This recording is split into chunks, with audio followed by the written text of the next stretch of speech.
I can't let constitutional rights were violated. So I am on the record. My status is a Moorish American national. I am not a Black person. I am not a United States citizen. So that's why I claim my nationality as a Moorish You don't have to be a United States citizen to be charged with a crime in the United States.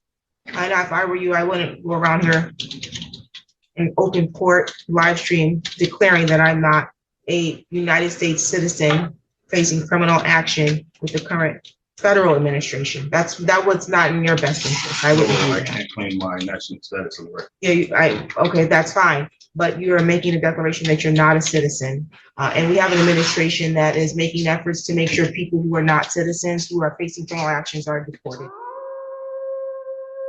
Here comes the judge. Here comes the judge. The people are arresting, correct?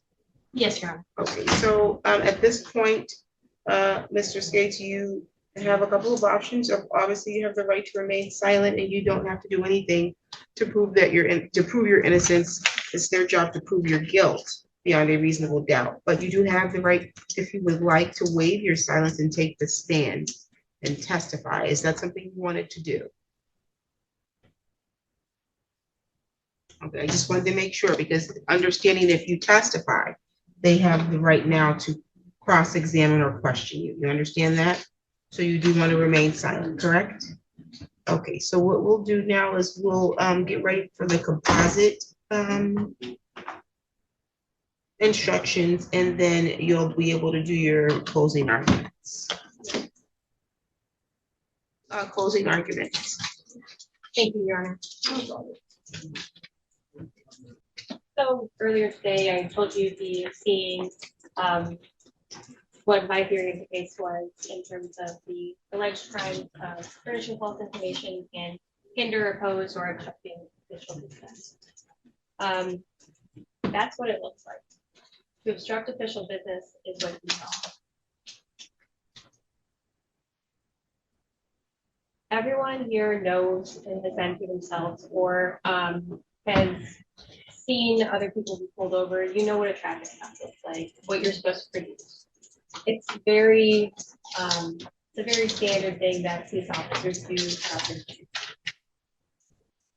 As Officer McClendon was initiating a traffic stop and investigating the plate violation that he witnessed, he asked for the local items that one would ask for. Some of those items were provided, some weren't.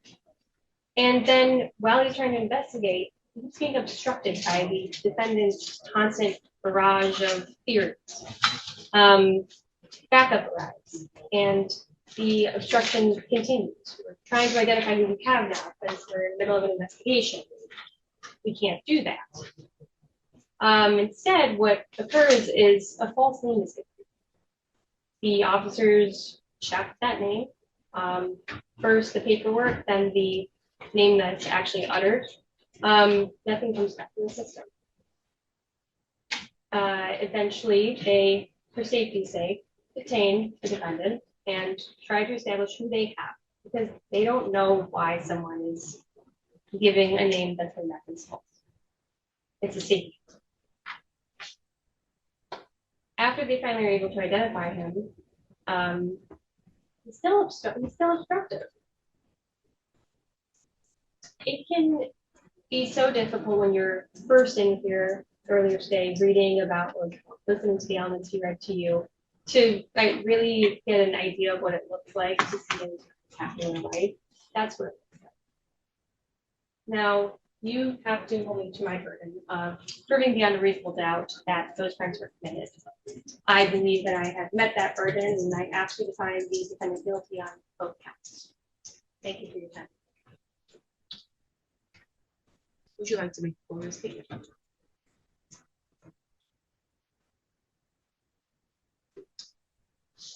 All right. So, like I said before, I do like to study law. I bring back the statement of being a criminal, being charged criminal of a crime. If I understand correctly, the crime consists of a bodily injury. Somebody gets injured. Somebody injured at all. So,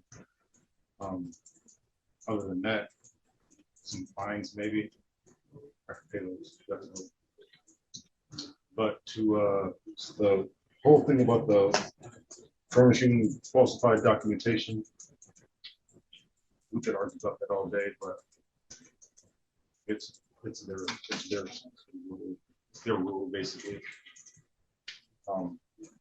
I could always take it back to the Universal Declaration of Indigenous Peoples, which is native, or we want to put it, allowed to nationality, which is what I am more, presenting those documentations, having the certified documents in hand, showing them the laws. Won't help none, but it might. One thing I could say is I stand by what I've done, and I don't see anything wrong that I did. That's all good. Thank you. Okay. Any re-argument or you're all set? I'll make it brief, Your Honor. As you've heard 3.5 times, I'm going to say it again from everyone. The court has instructed you on what the law is for this matter.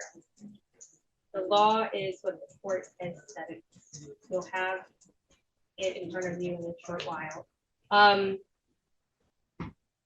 There is no requirement in any of the elements for either of these crimes for there to be a bodily injury. And so again, I ask you to take what you've heard today, what you've seen, and look at those elements and find the defendant guilty on both. Thank you. Thank you. Okay, one of you all gets to go home because you were the alternate in case someone didn't make it through the day.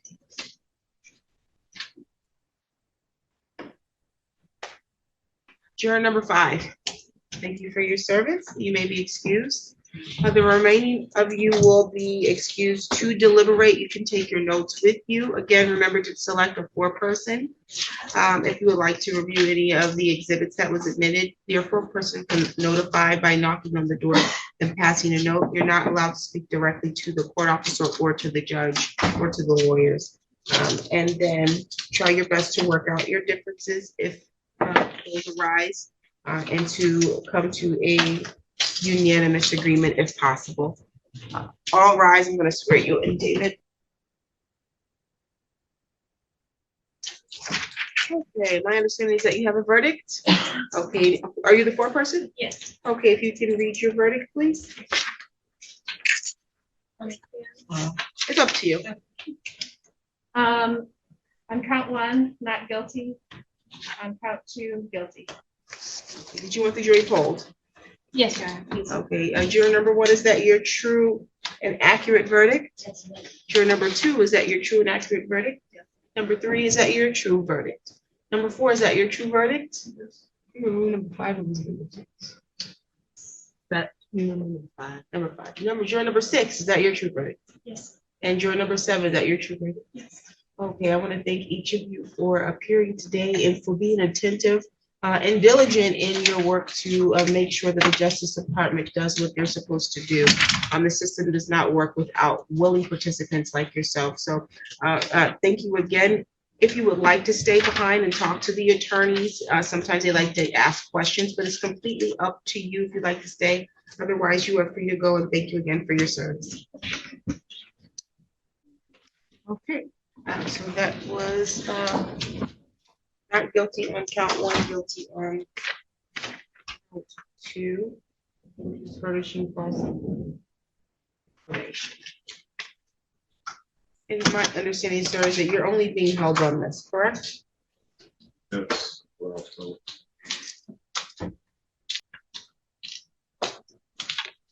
It looks like you've been in custody on this since February.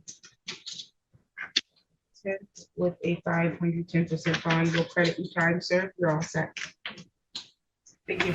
But more, oh yeah, much more than this. I did it my, anybody out there from Walla Walla, Washington?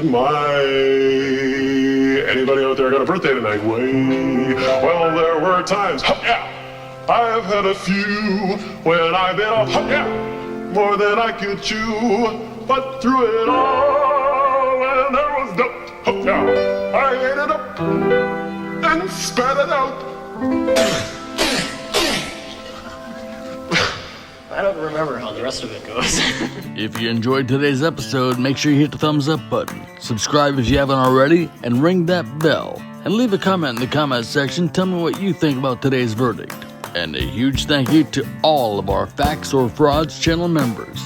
Your support helps keep the channel going, and it's noticed, and I appreciate you all. So Mr. Scates Bey told the jury his nationality was the law and not their law. The problem is that jurors don't decide nationality claims. They decide facts. And real indigenous nations don't need rewritten history to prove that they exist. And simply declaring yourself Moorish does not place you outside the law, nor does it make you indigenous. In the end, the jury listened to the evidence, watched the body cams, heard the arguments, and reached a verdict. Reality does not change because someone says it should. Until next time, I'll see you soon.